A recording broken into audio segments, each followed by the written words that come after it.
اللهم صل على محمد وعلى آل محمد كما صليت على إبراهيم وعلى آل إبراهيم إنك حميد مجيد. بسم الله الرحمن الرحيم.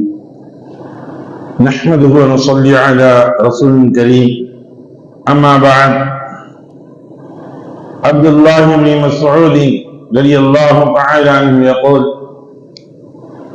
قال رسول الله صلى الله عليه وسلم: لا حسد إلا اثنين، رجل أتاه الله مالا فسلطه على هلكته في الحق، ورجلا أتاه الله الحكمة فهو يقضي بها ويعلمها، أو قال النبي صلى الله عليه وسلم. அன்பிற்குரிய சகோதரர்களே, பெரியவர்களே, இன்று நாம் பார்க்கக்கூடிய தலைப்பு இரண்டு நன்மை போராமை என்பது கூடாது, இரண்டு நபர்களை தவிர. அதை பற்றி தான் விஷயங்களை பற்றி பார்க்க இருக்கின்றோம். அப்துல்லாஹ் இப்னு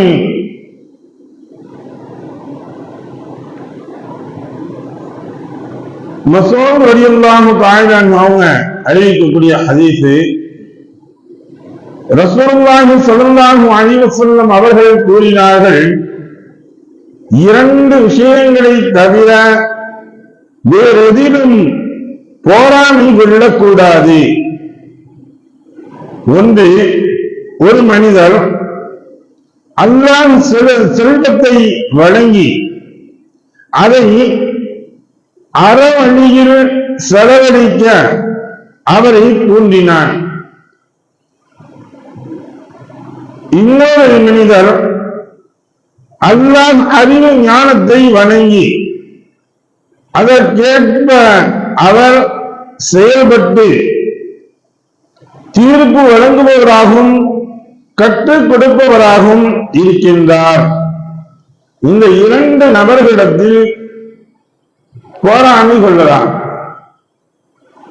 இவர் எப்படி இப்படி சொல்லலாம் கொள்ளாங்கிறது இல்லை. போராமை கொள்ளலாம்னா, இவங்க இந்த அளவுக்கு செய்யறாங்களே, இதையும் விட நம்மளால் செய்ய முடியாதா? ஏன்னா இது நம்ம எப்பவுமே பாசிட்டிவாக நினைக்கிறத விட நெகட்டிவாக நினைக்கக்கூடிய விஷயங்கள் அதிகமாக இருக்கும். ரெண்டு நபர்களை ரசூலுல்லாஹி ஸல்லல்லாஹு அலைஹி வஸல்லம் குறிப்பிட்டு சொல்றாங்கன்னா, ஒன்று செல்வந்தர். அந்த செல்வந்தரை அறவழியில் நல்ல வழியில் செலவழிப்பதற்காக வேண்டி தூண்டிக் கொண்டிருக்கின்றோம், அல்லது அவர் செலவழித்துக் கொண்டிருக்கின்றார். இந்த மனிதரை பார்த்து நாம் போராமப்பட வேண்டும். இவர் இந்த அளவிற்கு செலவு செய்கின்றாரே, அதை விட என்னால் செலவு செய்ய முடியவில்லை, நான் செலவு செய்ய வேண்டும். அவர் என்ன, அவர் செலவு செய்கிறது, நான் செலவு செய்தேன் அப்படின்னு நம்ம போராமை கொண்டு செலவழிப்பதற்கு முன் வர வேண்டும். நம்ம என்ன நினைப்போம், அவர் எப்படி செலவழிக்கலாம், நம்ம நெகட்டிவாக நினைக்கக்கூடியது அவர் எப்படி செலவழிக்கலாம், அந்த காரியத்தை எப்படி கெடுக்கிறது, அதுக்கு எப்படி நம்ம முட்டுக்கட்ட போடுறது, இவர் செலவழிக்கிறவரை எப்படி நோஸ்கட் பண்ணி செலவழிக்க விடாம கெடுக்கிறது, தான தர்மத்தில் கிடைக்கிறது. அவரெல்லாம் பெருமைக்காக வேண்டி செய்யறாருங்க.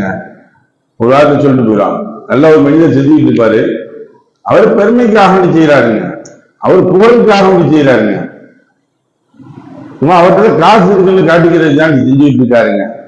இப்படிங்கிற வார்த்தைகளை உபயோகம் செய்யப்பட்டு செய்கிறவர்களையும் செய்ய விடாமல் கெடுத்து விடுவார்கள். இது பெரும் பாவியாக இருக்கின்றார். நம்ம என்ன செய்யணும், செய்யக்கூடியவர்களை மேலும் மேலும் தூண்ட வேண்டும். ஒண்ணு நல்லா செய்யறாங்க, அல்லாஹ் கொடுத்திருக்கான், ஒண்ணு கொடுப்பாங்க. அவங்களுக்கு இறக்கக்கூடிய கேள்விகள் ஊறிக்கொண்டே இருக்கும். இதெல்லாம் ஒரு பழமொழிகள் இப்படி சொல்லுவாங்க. இப்படி சொல்லி அவங்கள நன்மையின் பக்கம் நல்லதின் பக்கம் செலவழிப்பதற்கு தூண்டிக்கொண்டே இருக்க வேண்டும். கொண்ட மனிதர்கள் இது இந்த அளவிற்கு இப்படி போறாமல்னா, என் தெரிஞ்சு நான் செஞ்சிருக்கேன், நான் செய்யணும் தான் இருக்கேன், அல்லாஹ் கொடுக்குறேன், துவா செய்யுங்க, அல்லாஹ் எனக்கு கொடுத்து நானும் செய்யுங்க, நல்லா நீங்க செய்யுங்க, அல்லாஹ் உங்களுக்கு கொடுத்துருக்க, நல்லா செய்யுங்க. இது உற்சாகப்படுத்த வேண்டும். செய்ய முடியவில்லையே எனக்குரிய நமக்கு ஆதங்கங்கள் இருக்க வேண்டும். அல்லாஹ் நமக்கு நல்ல முறையில் கொடுக்க வேண்டும். இந்த நியத்து கண்டிப்பா வச்சிருந்தீங்கன்னா அல்லாஹ் நமக்கு பரக்கத்து கொடுப்பாங்க. ரசூலுல்லாஹ் சொன்னாங்க, சஹாபாக்கள் வந்து கேட்டாங்க, யா ரசூலுல்லாஹ் நாங்கள் ஏழ்மையாக இருக்கின்றோம், பணக்கார சஹாபாக்கள்லாம் இருக்காங்க, அவங்க எல்லாம் தான தர்மங்கள் அதிகமா செஞ்சுக்கிட்டு இருக்காங்க, இதனால ஒண்ணுமே செய்ய முடியல அப்படின்னா. அப்ப ரசூலுல்லாஹ் சொன்னாங்க, இது நோம்புடைய ரமலானுடைய மாதங்களில் நோம்புடைய வாரத்தில் வரும். நோம்பாளிகளுக்கு சாப்பாடு கொடுத்தது எல்லாம் வந்து கொடுக்கணும் அப்படின்னு சொன்ன உடனே எல்லாம் கொடுத்தாங்க. ஏற்கப்பட்ட சகாபாக்கள் எல்லாம் எங்களால கொடுக்க முடியாதுதான். நீங்க ஒரு பேரித்தம் கனியை கொடுத்தால் கூட போதும். ரசூலுல்லாஹ் சொன்னது அதுதான். நீங்க அவருக்கு ஒரு மடக்கு ஷர்பத் அவு ஷர்பத்தன், அந்த ஹதீஸ் சொல்லும் பொழுதே சொல்றாருங்க, தமரன் மான் அவு ஷர்பத்தன், நீங்க குடிக்கிறதுக்கு ஏதாச்சும் ஒரு ஷர்பத்தை அல்ல ஒரு கிளாஸ் தண்ணீரை குடிங்க போதும். உங்களால எது முடியுதோ அதை குடுங்கள். அதுதான் உங்களுக்கு அது போன்ற நன்மைகளை எழுதி வைப்பான். நீங்க நினைச்சீங்கல்ல, எனக்கு அல்லாஹ் கொடுத்தால் ஒரு உபரமுறையை நான் கொடுத்தேன் என்றால் நீங்கள் நீயத்து வைத்தீர்கள், அவங்க இடத்துல இல்லை. ஆனா அல்லாஹ் தால அந்த நன்மையை எழுதுவான்.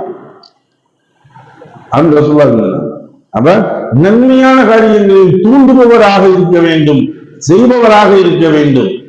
மூன்றாவது நபராக மாறிவிடக் கூடாது. இந்த ஹதீஸில் வழங்கப்படுகிறது. இரண்டாவது, கல்வியை பற்றி சொல்றாங்க. அல்லாஹ் தஆலா அறிவு ஞானத்தை வழங்கி இருக்கின்றான். அதற்கு அவர் செயல்படக்கூடியது செயல்பட்டு அதன் மூலமாக இவர் தீர்ப்பு வழங்குகின்றார்.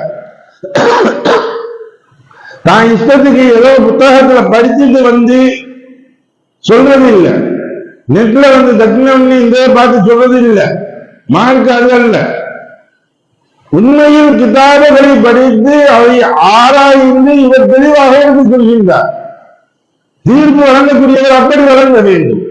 இவர் தீர்ப்பு வழங்குகிறாரு அல்லது பிறருக்கு கற்றுக் கொடுப்பவராக இருக்கின்றார். எனக்கு அல்லாஹ் கொடுத்த அறிவை, இந்த கல்வியை நான் மற்றவர்களுக்கு அதையே என்னை போன்று அவர்கள் வர வேண்டும்.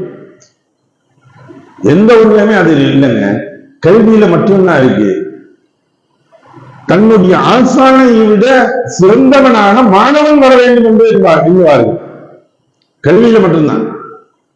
ஒரு சிப்ல போனோம்னா அதை சமைக்கக்கூடிய சமையல் மாதிரி என்னை விட பெரிய ஆள் ஆயிடக்கூடாதுன்னு அதுல ஏதாவது குடிச்சிருந்தீங்க. ஒரு கிராமத்துக்கு போனோம்னா அதுல ஒரு மரமாடிகள் கடைகள் என்பது அதை ஒன்றை மறைத்து வைத்துக் கொள்வார். ஆனால் கற்றுக் கொடுக்கக்கூடிய இந்த படிக்கக்கூடிய கல்விகள் இருக்கிறது, அந்த கல்வியில் கற்ற ஆசிரியர்கள், அது எந்த கல்வியாக இருக்கட்டும், உலக கல்வியாக இருக்கட்டும், மார்க்க கல்வியாக இருக்கட்டும், கேளுங்க அந்த ஆசிரியர்கள் தான். என்கிட்ட படிச்ச மாணவர்கள் இன்னைக்கு பெரிய டாக்டரா இருக்கான், கலெக்டரா இருக்கான், இன்ஜினியரா இருக்கான். அவர் பெருமையா சொல்லுவார். அதுதான் அவருக்கு கிடைத்த பெரிய ஒரு கிஃப்ட், பெரிய அங்கீகாரம். என்ன, என்னிடம் படித்த மாணவன் பெரும் உத்தியோகத்தில் இருக்கின்றான். ஆனா இன்னைக்கு அதே அவர் இருப்பார். என்னிடம் கற்ற அந்த ஆனாவனா என்னிடம் கற்றுச் சென்றான், ஏபிசிடி என்னிடம் கற்றுச் சென்றான். அவனுக்கு அன்னைக்கெல்லாம் வராதுங்க. குடிச்சு என்ன மாதிரி நான் சொல்லி கொடுத்தேன் தெரியுமா, இவர் சொல்லுவார் இன்னைக்கு. அப்ப அதுதான் அவருக்கு பெருமையாக இருக்கும்.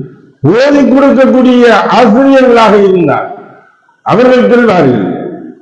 இன்னைக்கு ஓதி கொடுக்கிற அவர்களை விட பெரும் பேச்சாளராக பெருங்கொண்ட ஆயுதமாக வந்திருப்பார். வந்தாலும் கூட அப்பொழுதும் சொல்வாரு, நம்மளுடைய மாணவர் நல்லா இருப்பான், நல்ல முறையா பார்த்து சொல்லு. அப்ப அவங்க அந்த சமயத்தில் நசிஹத் செய்வார்கள், உபதேசம் செய்வார்கள். மேல போறன்னு நினைச்சுக்கிட்டு நீ பெருமையில் அகம்பாவத்தில் ஆடிடாத, கீழே விழுந்துருவார், பார்த்து. இதுதான் கல்வியாளர்களுக்கு கற்றுக் கொடுக்க வேண்டும் என்பதாக எண்ணி ஆர்வத்தோடு கற்றுக் கொடுக்கின்றார்கள் இந்த கல்வியாளர்களுடைய எண்ணங்கள். ஆனா அதே சமயத்துல இதுலையும் போட்டி இருக்கு. நல்லா நடத்துவோம், அதையும் வந்து கெடுப்பான். அதே வேற யாரும் இல்லை, அதே கல்வியாளர்கள் தான் வந்து கெடுப்பான். என்னங்க இது, என்னங்க இருக்கு, இது சரியில்லைங்க. அவர் சும்மா பெருமைக்கு நடத்துறாருங்க, அவர் வேற ஏதோ ஒரு ஆதாயத்துக்காக நடத்துறாருங்க அப்படின்னு சொல்லி நடக்கிறதையும் கெடுத்து விட்டு போயிடுவாங்க. இதே கொண்ட நெகட்டிவ் விஷயங்களும் அது நடக்கக்கூடியவர்கள் இருக்கின்றார்கள். ஆனால் பொறாமை அதில் வரக்கூடாது. நம்ம இருக்கு தேர்தல் நடக்கலையே, இவர் இப்படி நடத்துறாரு, எப்படி நடத்துறாரு இவர் அப்படிங்கிற பொறாமை வரக்கூடாது. பொறாமை எப்படி பண்ணணும்? இவர் இப்படி நடத்துகின்றார் என்றால் இதை விட மேலாக நான் நடத்துவேன், அதை விட ஒரு படி மேலாக நான் நடத்துவேன். இந்த ஊருக்கு, இந்த மஹல்லாவிற்கு என்னால் கொடுக்கப்பட்ட அவர் அந்த அளவிற்கு கல்வியை கொடுத்திருக்கின்றாரா, இவரை விட மேலாக நான் கல்வியை கொடுப்பேன். அந்த அளவுக்கு தான் வரணும் போராமைங்கிறது. அதுதான் இது ஆப்போசிட் அவன் எப்படியா இருக்கு, போராம கிடையாது, வைத்து ரிச்சல் அர்த்தம். அல்லாஹு தஆலா அபியா கொண்ட மனிதர்களாக, நல்ல மனிதர்களாக நம்மையும் நம்முடைய பிச்சரங்களை ஆக்கி அருள்வானாக. வாஹதாவன அல்ஹம்துலில்லாஹி ரப்பில் ஆலமீன். சுப்ஹானல்லாஹி வபிஹம்திஹி சுப்ஹானல்லாஹும்ம வபிஹம்திக வ நஷ்ஹது அல்லா இலாஹா இல்லா அன்த வ நஸ்தக்ஃபிருக வ நதுபு இலைக. ஆமீன். சுப்ஹான ரப்பிக ரப்பில் இஸ்ஸத்தி அம்மா யசிஃபூன் வ ஸலாமுன் அலல் முர்ஸலீன். அல்ஹம்துலில்லாஹி ரப்பில் ஆலமீன்.